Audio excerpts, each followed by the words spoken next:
매일 아침 꼭 챙겨야 할 뉴스 딱 3개만 골라서 깊게 들여다봅니다. 뉴스 세계 시간인데요. 월요일에 함께 하시는 분이죠. MBC 이지선 기자 모셨습니다. 어서 오세요. 안녕하세요. 자, 그리고 박지원 변호사 모셨습니다. 어서 오세요. 네, 안녕하세요. 네, 김종배의 시선집중 유튜브 라이브로 함께 하실 수 있습니다. 유튜브에서 김종배의 시선집중 검색하시면 되고요. 좋아요와 구독 버튼 눌러주시고 의견도 달아주시기 부탁드리겠습니다. 자, 첫 번째 뉴스 가보죠. 네, 라임 사태의 핵심 인물들이 반년의 추적 끝에 검거가 됐습니다. 네. 그러니까 몸통으로 불리던 사람들인데요. 네. 반년 넘게 잠적했었거든요. 도주를 했었는데 자, 먼저 라임 사태가 뭔지를 간단히 설명드려야 될 것 같은데요. 네. 사실 경제기사 보시면 잘 안 와닿잖아요. 복잡해요. 정말. 제가 예. 1분 안에 핵심만 간단히 오. 요약을 와. 해드릴게요. 오. 일단 라임 되게 상큼하긴 한데 뭔지 잘 모르시죠? 자산운용회사 이름이에요. 자산운용회사는 뭐냐? 여러 개의 사모펀드들을 운영을 하거든요. 얘네가 2015년 출범 당시에 200억을 가지고 시작을 했어요. 네. 4년 만에 작년에 6조를 불리면서 업계 1위가 됩니다. 어떻게 예. 이렇게 세를 불렸느냐? 뭐 수익률이 10%대다라는 소문이 나면서 예. 지금 초저금리 시대인데 뭐 강남 부자들은 막 앞다퉈서 달려들었고요. 네. 강남 부자가 아니어도 뭐 전 재산을 투자한 사람들도 있고요. 근데 갑자기 작년 10월에 환매 중단을 선언을 한 거예요. 이게 무슨 말이냐면 쉽게 말해서 내 펀드 해지하려고 하는데 해지가 안 되는 거예요. 돈을 못 돌려받는 거죠. 그렇게 피해자가 4천 명이고요. 네. 피해 액수가 천문학적이에요. 1조 6천억 원 피해가 발생을 오, 했습니다. 예. 그럼 왜 이렇게 됐느냐? 갈래가 두 갈래예요. 네. 첫 번째는 뭐 부실 운영. 그러니까 한마디로 고수익을 노리다 보니까 좀 무리한 투자를 한 겁니다. 현금화가 되기 네네. 어려운 곳, 그다음에 부실한 곳. 그러다 보니까 실패한 투자를 공개를 해야 되는데 공개하지 않고 아까 여러 개 펀드를 운영한다고 말씀드렸잖아요. 다른 펀드로 그걸 돌려버리는 거예요.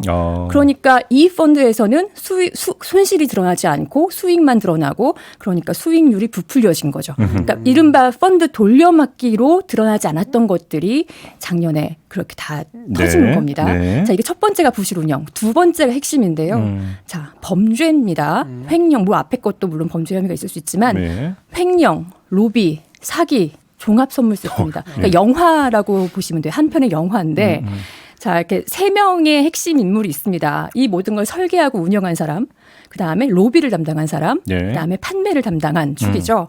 자, 전 라임 부사장인 이종필이 설계자였고요. 네. 그 다음에 김봉현 전 스타모빌리티 회장이 로비 담당이었습니다. 예. 그러니까 스타모빌리티라는 회사를 회장으로 있는 사람이에요. 네. 그 다음에 신한금융투자가 판매에서 주축이 됐는데 사실은 모든 은행에서 다 판매가 됐죠. 하지만 부실을 알게 된 이후에 판매했다는 문제가 되는 그게 거잖아요. 문제겠죠. 그렇죠. 거기서 신한금융투자의 모 전 본부장과 모 팀장이 판매를 했고요.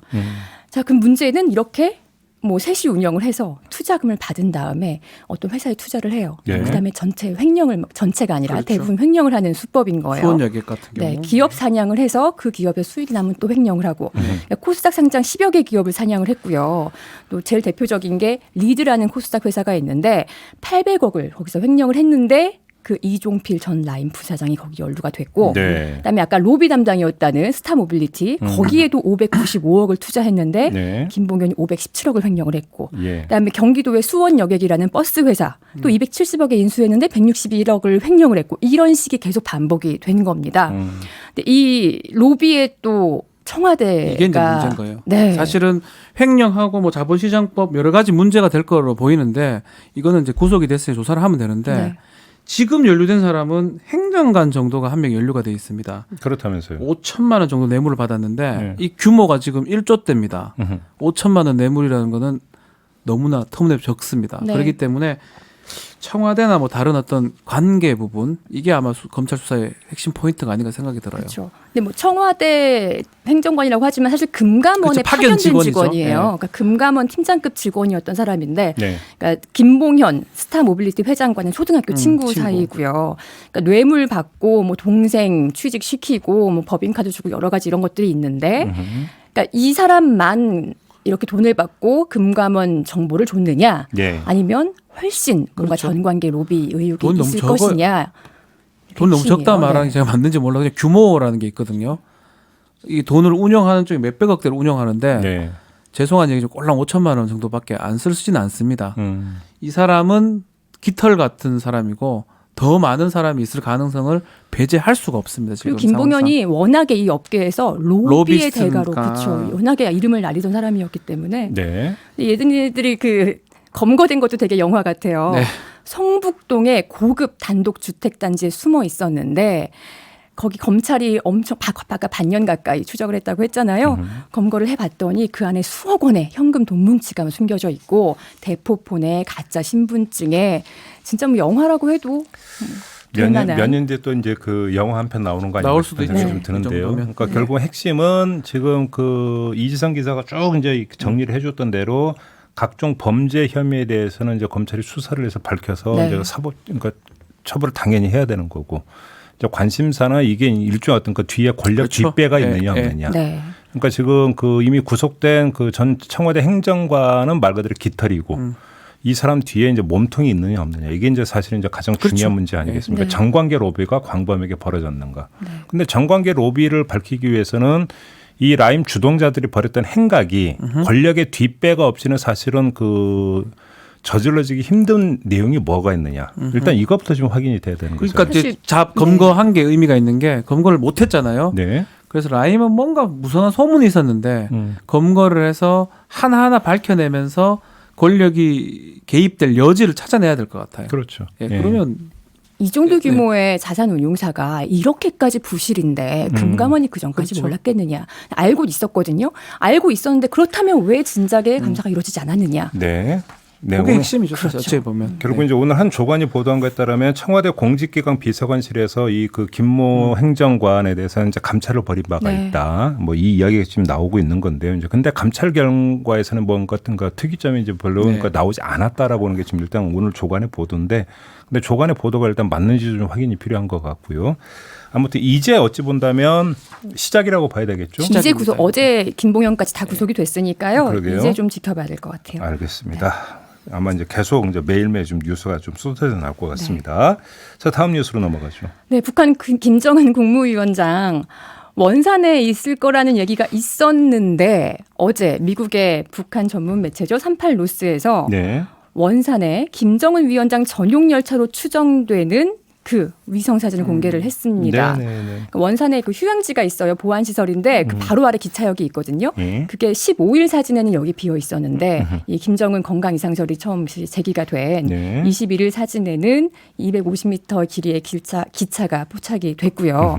23일에도 계속 정차해 있었다고 합니다. 네. 그러니까 이동하지 않았다라는 추정이 그렇죠. 되는 건데 사실 예전에 청와대가 며칠 전에 지방에서 활동 중인 것으로 알고 있다. 우리가 계속 추적을 하고 있는데 라고 설명한 것과 좀 부합되는 부분이기는 해요. 네. 그리고 CNN도 처음 이 김정은의 위독설을 제기했던 언론사잖아요. CNN 역시 어제 이 사실을 보도를 하면서 응급 의료 상황의 분초를 다투는 상황은 아닌 것 같다라고 보도를 했습니다. 네.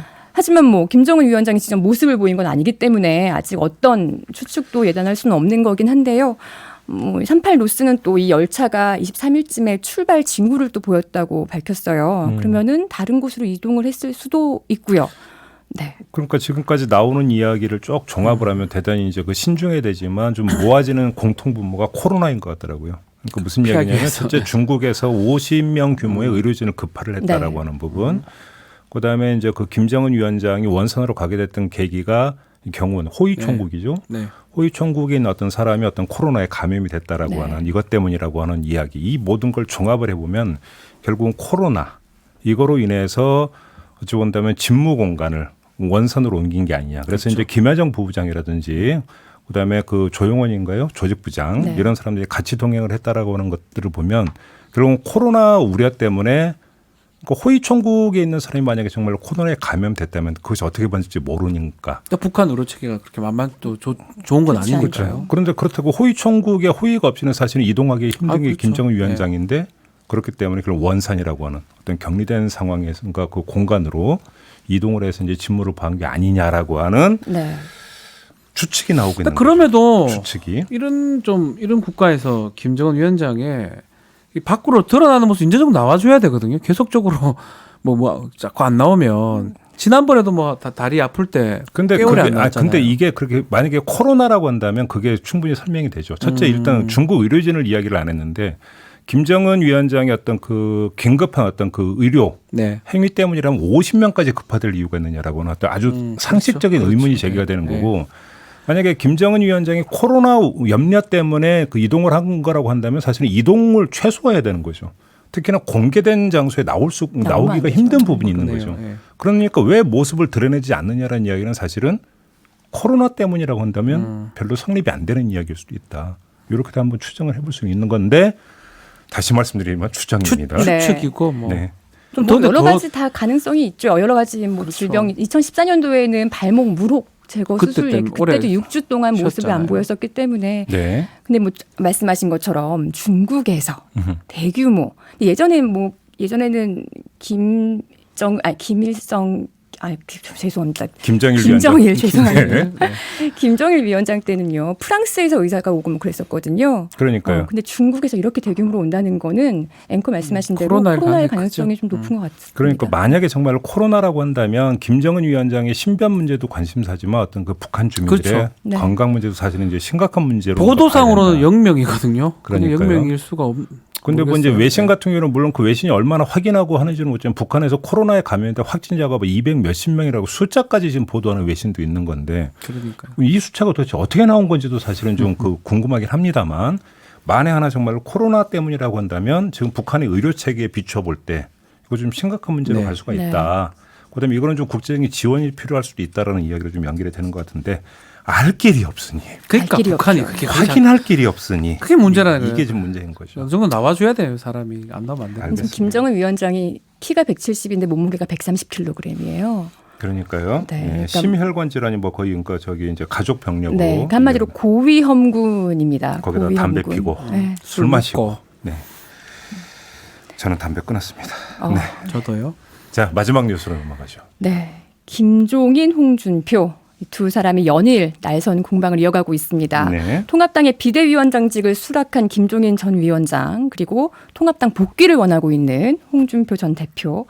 시작은 김종인 쪽에서 먼저 시작을 했는데요. 김종인 전 위원장이 지난 대선에 출마한 사람들은 시효가 다 끝났다. 네. 검증이 이미 끝난 건데 뭘 또 나오느냐라면서 홍준표 전 대표를 포함해서 뭐 유승민 의원, 안철수 대표 다 겨냥을 했어요. 네. 근데 홍준표 전 대표가 일주일 전에는 또 김종인 편을 들어줬었단 말이죠. 네. 아, 이런 사람, 이런 카리스마 있는 사람이 비대위를 하는 건 찬성을 한다. 네. 그런 홍준표 대표 성격에 가만히 있을 수가 없죠. 바로 반격을 했습니다.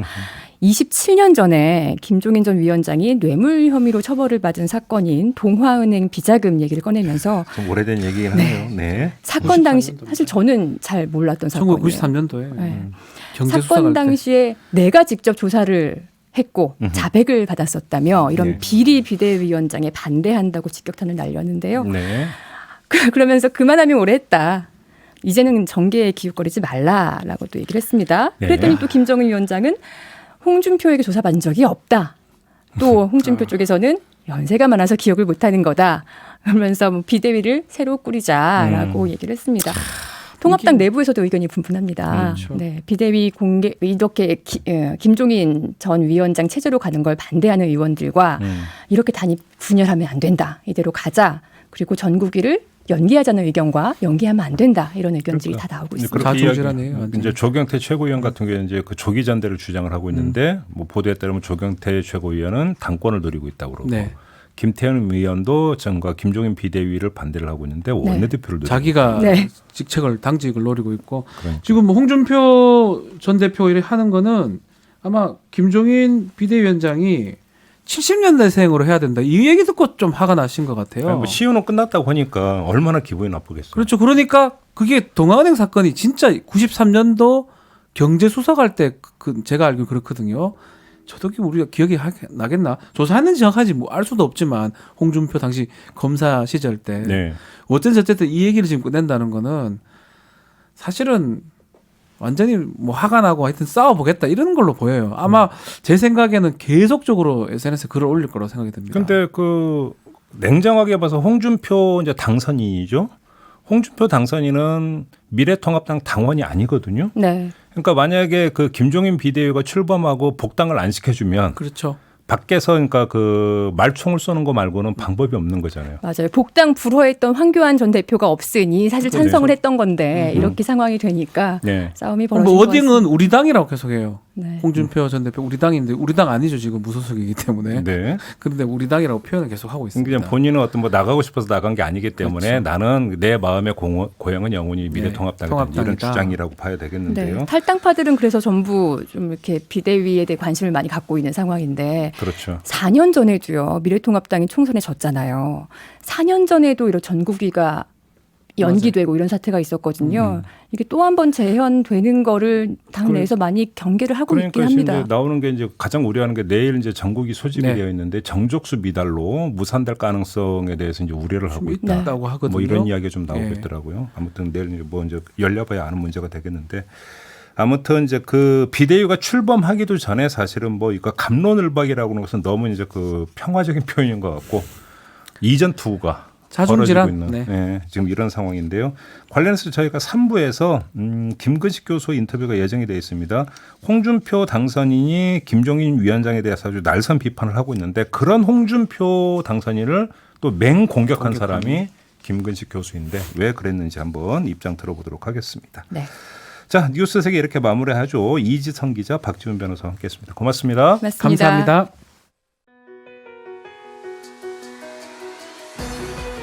이슈의 핵심을 꿰뚫는 예리한 시선, 믿고 듣는 진품 시사 김종배 시선 집중.